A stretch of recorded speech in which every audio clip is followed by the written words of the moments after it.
In this video, we'll see how well Affresh washing machine cleaner does at removing stuck-on dirt and grime from the exterior of a front-load washing machine drum.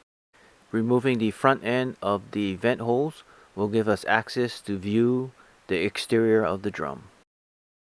Here we see spots 1, 2, and 3. For excessive buildup, the instructions call for 3 cleanings with 1 tablet per cleaning. The Affresh tablet is about 1.5 times the size of the Plink tablet that I used in a previous video. Place the tablet in the drum, close the door, and start the tub clean cycle.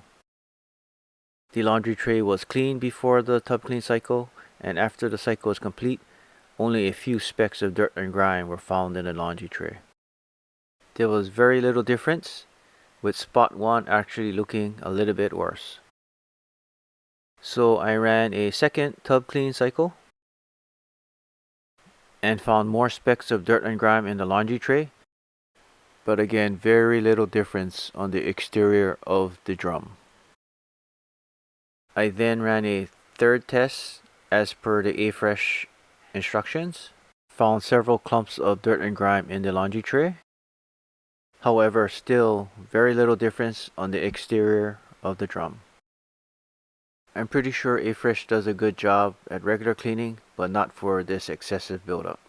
Time to get back to the drawing board.